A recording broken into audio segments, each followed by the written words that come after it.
Good morning everyone, this is Faisal Khan and you are watching the online classes conducted by Daffodils Public Secondary School. I hope you all are well at your home and doing your studies regularly. Yesterday we have completed our chapter second of your textbook resolution. Okay, sorry मैंने जो आपको पहले बताया था, मतलब जो golden days बोला था, मैंने गलती से गोल्डन डेज बोल दिया था आपको। एक्चुअली अपन के जो चैप्टर्स चल रहे थे वो रेजोल्यूशन के चल रहे थे। ओके, सो आपको पता भी चल भी चुका होगा, आपको बहुतों को लगा भी होगा कि सर पढ़ा रेजोल्यूशन रहे हैं और गोल्डन डेज का बता दिया है। सो उसके लिए सॉरी। जो बुक थी हमारी रेजोल्यूशन, उसके हमने 2 चैप्टर कंप्लीट कर लिए हैं। अब हम जो गोल्डन डेज है उसका टेक्स्ट पार्ट जो है चैप्टर फर्स्ट स्टार्ट करने वाले हैं, जिसका नाम है the book that saved earth. It is a very entertaining chapter, बहुत ही शानदार ड्रामा है ये, जो कि मिस्टर R.K. मूर्ति, पीछे नाम लिखा हुआ है, तो इन्होंने राइट किया है। इन्होंने ओवर 50 बुक यानी 50 से भी ज़्यादा बुक्स राइट की हैं। इनके बारे में थोड़ा सा मैं आपको बता देता हूँ। R.K. Murthy is a leading Indian writer effectively serving the cause of children's literature, यानी इन्होंने बच्चों की लिटरेचर में बहुत ज़्यादा काम किया है। बच्चों के लिए मतलब बहुत अच्छी अच्छी बुक्स लिखी हैं एंड 50 से भी ज़्यादा इन्होंने बुक्स लिखी हैं और बहुत सारे ड्रामाज स्टोरीज़ वगैरह राइट किए हैं। तो अच्छे राइटर हैं और बहुत अच्छा ड्रामा करते हैं। तो इसमें इन्होंने क्या किया है, इसमें मतलब बहुत शानदार तरीके से, एक एंटरटेनिंग तरीके से और एक एजुकेशनल पर्पज़ के हिसाब से ये एक ड्रामा जो है राइट किया है। इसमें आपको बहुत मज़ा भी आने वाला है आई थिंक, और मेरा फेवरेट चैप्टर है ये। Okay, one of my favourite chapter this is. So इसमें आपको कुछ डायग्राम वगैरह बने हुए दिखाई दिए होंगे कि एक लड़का टाइप में बना हुआ है, बहुत बड़ी सी सर वाला, एंड एक बुक है। तो इनका इसमें यूज़ होने वाला है थोड़ा सा, तो इसीलिए मैंने ऑलरेडी बना के रखा है। सो इसमें एक्चुअली चैप्टर में है क्या, इसकी समरी मैं आपको इस वीडियो लेक्चर में बता देता हूँ, फिर उसके बाद में हम इसका टेक्स्ट पार्ट कवर करेंगे। ओके, सो सबसे पहले समरी पे चलते हैं। तो समरी में आपके कुछ कैरेक्टर्स आने वाले हैं। ड्रामा है तो ऑब्वियसली कैरेक्टर्स बहुत सारे होंगे उसमें, राइट। ड्रामा के अंदर तो कोई कैरेक्टर्स होते हैं ना, तो बहुत सारे कैरेक्टर्स आने वाले हैं आपके। तो कैरेक्टर्स में क्या क्या आने वाले हैं आपके, फर्स्ट ऑफ ऑल आपका एक हिस्टोरियन आएगा।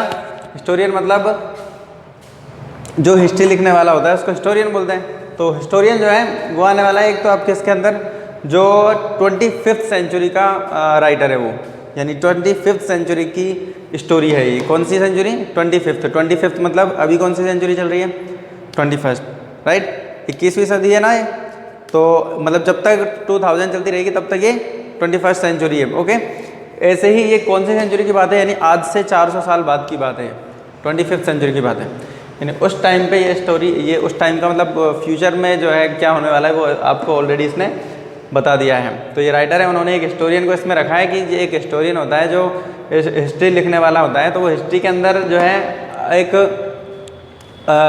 लेख लिखता है, एक राइट करता है कि अगर जो है 21st सेंचुरी में एक बुक नहीं होती जिसने हमारी अर्थ को बचाया है, तो हमारी अर्थ आज इन्वेड की जा चुकी होती है, एलियंस ने उसको आक्रमण कर दिया होता। मतलब ये कहते हैं कि एक बुक थी, मतलब 21st सेंचुरी में एलियंस जो होते हैं, एलियंस कौन होते हैं? जो दूसरे ग्रह पर रहने वाले प्राणी होते हैं। तो वो आए थे, जो भी उनमें से एक ये है, ठीक है, एलियन टाइप का दिख रहा है ना आपको, तो ये भी एक एलियन है। तो क्या कहा है इसने, हिस्टोरियन ने, कि जो 21st सेंचुरी थी यानी आज का जो टाइम है उसको 400 साल बाद, वो कह रहा है कि 400 साल पहले एक एलियनों का यान आया था इस अर्थ पे, जो कि किस उद्देश्य से आया था, क्या पर्पस था उनका पर्पस था कि अर्थ पर आक्रमण करें, अटैक करें और इसके बाद में इस पर राज करेंगे, ठीक है। तो यहाँ पर राज करने के पर्पस से वो लोग आए थे, लेकिन उन लोगों से इस अर्थ को एक बुक ने बचाया है। तो उस बुक के बारे में ये स्टोरी है। तो इसमें होने क्या वाला है, एक्चुअली वो बुक जो है ना उसमें कोई हथियारों के नाम या कोई ऐसी चीज़ें नहीं लिखी हुई हैं।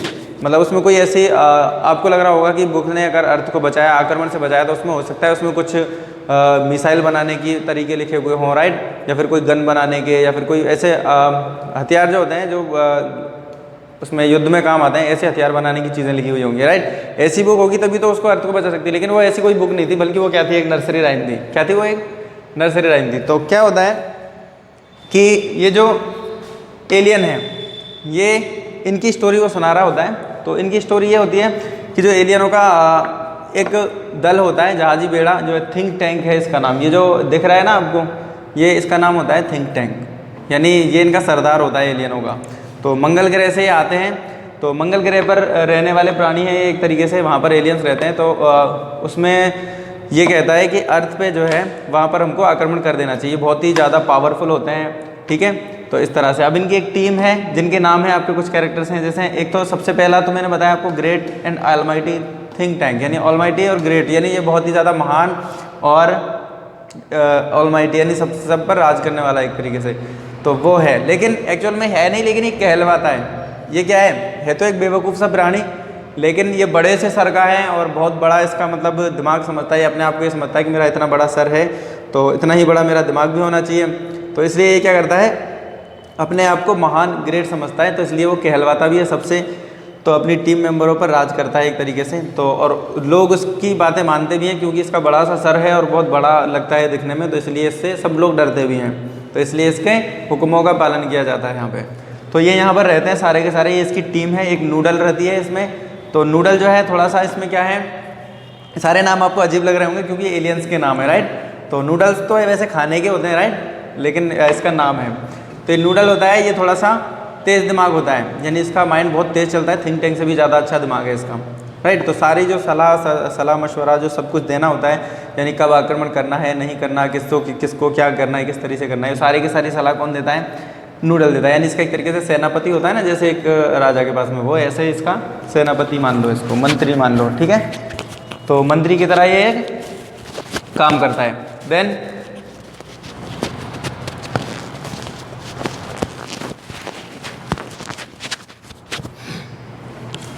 कैप्टन ओमेगा दूसरा इसका कैंडिडेट है, तो दूसरा मेंबर होता है कैप्टन ओमेगा, ये भी एक इसकी टीम मेंबर है। एंड देन लेफ्टिनेंट आयोटा होता है, वो भी एक टीम मेंबर होता है, और सर्जेंट ऊप, ये सारे के सारे इसके नीचे काम करते हैं, मतलब इसके पूरी टीम है एक, ओके। सो ये एक प्लान बनाता है थिंक टैंक कि तुम लोग जो है अर्थ पर जाओ और वहाँ पर इन्वेजन यानी आक्रमण करो, ठीक है। तो इन्वेजन के लिए एक जहाजी बेड़ा भेज देता है, जहाजी बेड़ा मतलब एक यान भेज देता है, अंतरिक्ष यान जो होता है, तो उसको अर्थ पर भेज देता है, सेंड करता है। तो वहाँ पर लोग अर्थ पर जैसे ही ये लोग आते हैं, सारे के सारे, थिंक टैंक खुद नहीं आता, लेकिन ये लोग जो टीम को ये सेंड करता है, तो ये टीम जैसे ही अर्थ पर उतरती है तो ये एक लाइब्रेरी में उतर जाते हैं, जो एक जहाँ पर बहुत सारी बुक्स रखी होती है। लाइब्रेरी आप जानते हो क्या होती है, लाइब्रेरी जहाँ पर बुक्स का भंडार होता है बहुत सारा, तो वहाँ पर एक लाइब्रेरी में अपना यान उतार लेते हैं, और वहाँ पर जैसे ही अंदर घुसते हैं लाइब्रेरी के अंदर, तो उनको दिखता है चारों तरफ बुक्स ही बुक्स होती हैं वहाँ पर, तो वो एकदम देख के शौक हो जाते हैं कि ये किस तरह का मतलब रहन सहन है इन लोगों का। तो वो उसी को सब कुछ समझ लेते हैं कि इस लाइब्रेरी में ही रहते हैं, इन्हीं को खाते हैं, शायद ये खाने के सैंडविच वगैरह। तो एक जना कहता है इनमें से कि एक बुक को निकालता है और वो कहता है कि ये शायद वो है सैंडविच है। तो क्योंकि उनको इस तरीके से दो कवर के बीच में रखा हुआ कुछ मिलता है ना, तो उसको वो सैंडविच समझ लेते हैं और अंदर के पेजेस को चीज़ वगैरह इस तरीके से समझ के और वो खाने की कोशिश करते हैं। तो एक इनमें से बोलता है कि ये सैंडविच है, इनको एक नर्सरी राइम को हाथ लग जाती है इनके और उसको निकालते हैं, तो वो बोलता है कि ये सैंडविच है शायद, तो तुम इसको खा के देखो। तो एक पहले तो नूडल को बोलता है कि तुम इसको खा के देखो, तुम ज़्यादा तेज़ दिमाग हो तो तुम समझ पाओगी इसका टेस्ट कैसा है क्या है। तो फिर नूडल मना कर देता है कि नहीं मैं जो है इसको नहीं खाऊंगा, बल्कि इसको तो जो है ना कैप्टन ओमेगा को दो, ये इसको टेस्ट बहुत जल्दी से आ जाता है किसी चीज़ का। तो इस तरीके से वो एक दूसरे पे टाल देते हैं कि तुम खा के देखो, तुम टेस्ट करके देखो इसको, क्योंकि सबको अजीब लग रहा होता है कि क्या पता कुछ बम धमाका हो गया, अगर मुंह में ले लिया उसको खाते फट गया तो इसलिए वो सब डरते भी हैं और एक दूसरे पर टाल कर वो कोशिश करते हैं कि दूसरा खाए। तो लास्ट में इनमें से एक उसको खाता है, तो खाने की कोशिश करता है, तो उसको चबाने की कोशिश करता है, तो वो टूटता नहीं है उसको। तो बुक को कैसे खा सकता है कोई भी, तो वो टूटता नहीं है, उसको खा नहीं पाता है। तो वो कहता है अरे ये तो बिल्कुल बेकार है, इसमें मतलब डस्ट जमी हुई होती है पूरी उसके ऊपर, बुक के ऊपर। तो डस्ट को देख के बोलता है इसमें तो पता नहीं अजीब सा टेस्ट आ रहा है, बेकार है, कोई सैंडविच वैंडविच नहीं है, झूठ बोल रहे हो तुम। तो फिर उसके बाद में वो क्या करता है कि उस बुक को जो है पटक देता है, उसको बोलता है कि तुम देखो इसको और कुछ है, इसमें सैंडविच होता तो टेस्टी होता। फिर उसके बाद में वो उसको ओपन करके देखते हैं कि इसमें अंदर से देखते हैं कि इसमें क्या चीज़ है या फिर कोई मसाला वगैरह कुछ क्या चीज़ भरी हुई है इसके अंदर। तो इसको देखते हैं, तो खोल के ओपन करके जब देखते हैं तो उसमें बहुत सारी उसमें पिक्चर्स उनको दिखाई देती हैं। नर्सरी राइम की बुक है, तो नर्सरी राइम की बुक्स कैसी होती है आप जानते हो, उसमें बहुत सारी पोइम्स वगैरह लिखी हुई होती हैं। तो उसमें बहुत सारी पोइम्स वगैरह राइट की हुई होती हैं, Johnny Johnny yes papa, twinkle twinkle और बहुत सारी जो है हम्प्टी डम्प्टी वाली। तो ये इतनी सारी बहुत सारी पोइम्स उसमें लिखी हुई होती हैं। वो उनको देख के देखते हैं और फिर सोचते हैं कि मतलब उनको लैंग्वेज तो समझ में आती नहीं है, तो उनको देखते हैं कि है क्या चीज़। तो उस लैंग्वेज को देख के वो समझ जाते हैं कि इसमें कुछ लिखा हुआ है और शायद अर्थ के जो लोग हैं ना ये अपन से बहुत आगे हैं, इन्होंने जो है इसमें कुछ फ्यूचर की चीज़ें हैं या फिर कुछ ऐसी चीज़ें लिख रखी हैं जिनके मतलब हथियार बनाने के तरीके या कुछ ऐसी चीज़ें हैं ये। तो इसमें ये नॉर्मल चीज़ नहीं है, इनको नॉर्मल में मतलब इनको इतने इसमें इन्होंने बुक्स में लिख के रखते हैं इनके तरीके हथियार बनाने के, पता नहीं क्या क्या, तो वो डर जाते हैं उसको देख के। फिर उसमें जो उसको रीड करते हैं अंदर से जाके, तो उसमें देखते हैं कि यार एक पिक्चर दिखती है उनको, जैसे पेज पलटते हैं तो हम्प्टी डम्प्टी वाली पोइम निकलती है। और आपने भी पढ़ी होगी बचपन में हम्प्टी डम्प्टी वाली पोइम। उसमें एक बड़े से सर का एक अंडाकार सा एक लड़का होता है, ठीक है, अंडे के जैसा उसका सर होता है ना। तो वो हम्प्टी डम्प्टी उसमें से वॉल पे से गिर जाता है तो वो टूटा हुआ पड़ा होता है। तो वो 2-3 पिक्चर्स बनी हुई आती है उस पोइम के साथ में, तो वही पोइम पे उनकी नज़र पड़ जाती है। तो जैसे ही वो देखती है, नूडल देखता है या फिर कमेंट इनमें से एक जना इनमें से देखता है उसको पिक को, तो देखते ही उसकी निगाह उस पर पड़ जाती है। और वो उसी टाइम पे वीडियो कॉन्फ्रेंस वगैरह या फिर जैसे भी उससे थिंक टैंक से भी कनेक्टेड रहते हैं। तो थिंक टैंक उनको वहीं से ऑर्डर करता रहता है कि इसका क्या करना है, इसको ऐसे करो, इसमें ये खाओ या फिर ये करो, वो वहीं से ऑर्डर करता रहता है। तो वो भी सब कुछ माजरा देख रहा होता है। तो जैसे ही वो उस पेज को ओपन करते हैं तो इनमें से एक बोलता है कि अरे ये तो बिल्कुल थिंक टैंक जैसा है, सेम टू सेम। तो थिंक टैंक भी उसमें देखता है, अरे ये तो बिल्कुल मेरे जैसा है दिखने में, क्योंकि उसके जैसा सर होता है उसका बड़ा सा। तो फिर बाद में वो देखते हैं दोनों पिक्चर्स को कि हम्प्टी डम्प्टी ऊपर से जैसे वॉल पे बैठा हुआ है पहले, तो फिर उसके बाद में सेकंड पिक्चर में वॉल से नीचे गिर के और उसका सर टूटा फूटा पड़ा हुआ है, ठीक है, आधा मतलब वो गिरा हुआ पड़ा है। तो उसको देख के वो घबरा जाते हैं कि इन्होंने, वो सोचता है, फिर एक उनमें से बोलता है कि इन्होंने शायद जो है थिंक टैंक को मारने का प्लान बना रखा है। मतलब इनको ऑलरेडी पता है अर्थ वालों को कि ये थिंक टैंक कोई ऐसा है प्राणी जहाँ पर मंगल ग्रह पर रहता है, तो ये जो है हमारे यहाँ पे आक्रमण करने आएगा। तो उन्होंने इसके लिए इस बुक में प्लान बना रखा है कि इसको ऐसे ऐसे लाएंगे और इसको ऐसे गिरा देंगे। तो फिर वो इसको पोइम को पढ़ना स्टार्ट करते हैं। तो एक ट्रांसलेटर भी होता है इनके साथ में।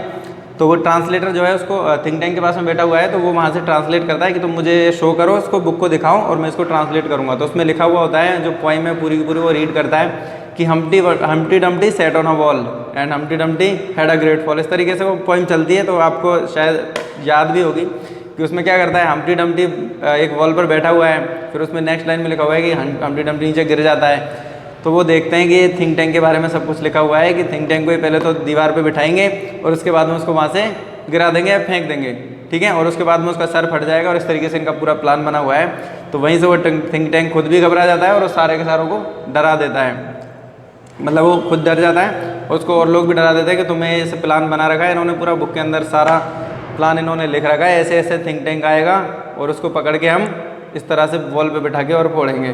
तो उसको पूरा घबरा जाता है और घबराया हुआ सा ही उसको क्या कहता है, ऑर्डर करता है कि ये जो लोग हैं, पृथ्वी के जो लोग हैं, ये हमसे बहुत ज़्यादा आगे हैं, इसलिए इनको जो है छेड़ने की ज़रूरत नहीं है। तुम चुपचाप से अपना जहाजी बेड़ा उठाओ और तुरंत निकल लो यहाँ से, हमें कोई आक्रमण नहीं करना। तो वहाँ से क्या करते हैं, वो तुरंत ही वहाँ से अपना जहाज़ में बैठते हैं शिप के अंदर और वहाँ से निकल के 1-2-3 हो जाते हैं और अंतरिक्ष में आके थिंक टैंक फिर उनको बोलता है कि अब अपन का मंगल ग्रह पर भी रहना ठीक नहीं है, अपन को यहाँ से भी छोड़ के चलना पड़ेगा अदरवाइज़, क्योंकि इनको पता तो चल ही चुका है कि थिंक टैंक है वो अपन पे आक्रमण करने वाला है। तो इनको पता चल चुका है, इन्होंने प्लान भी बना लिया है। तो इनको पता थोड़ी था अपन वहाँ जाएंगे, उन्होंने प्लान अपन को यहाँ आके मारने का ही बना रखा है। तो वो मंगल ग्रह पर भी आ सकते हैं, इसलिए यहाँ से अपन कहीं दूर निकलते हैं। तो वो गैलेक्सी में कहीं दूर किसी बहुत दूर के वाले ग्रह पर जाकर अपना बसेरा डालते हैं, यानी मंगल ग्रह को वो छोड़ जाते हैं। यानी जिस ग्रह पर उनका घर होता है उस घर को छोड़ के और कहीं और भाग जाते हैं। और इस तरह से हमारी जो अर्थ है वो आक्रमण होते होते अपने आप बच जाती है। और कौन बचाता है उस अर्थ को? एक बुक, यानी एक नर्सरी राइम की एक बुक है सिंपल सी, जिसने कोई सोचा भी नहीं होगा आपने कि वो बुक ऐसे बचा सकती है। या कोई ऐसी बुक होती है जिसमें हथियारों के बारे में वर्णन किया है तो उसके बारे में तो सोच भी सकते हैं, लेकिन एक नर्सरी राइम की बुक जो अर्थ को इन्वेजन होने से या आक्रमण होने से बचा लेती है। तो यही इस स्टोरी में है और यही आपको इस ड्रामा में देखने को मिलेगा। बहुत इंटरेस्टिंग ड्रामा है, इसमें शानदार चीज़ें आएंगी। इनकी जो बातचीत है इनके बीच की, तो उसमें मज़ा आने वाला है बहुत। सो इसलिए आपको थोड़ा ध्यान से पढ़ना है। सो अपन इसका नेक्स्ट रीडिंग पार्ट जो है नेक्स्ट लेक्चर में देखेंगे। सो तब तक के लिए stay home, stay safe and stay healthy. Thank you guys, have a nice day.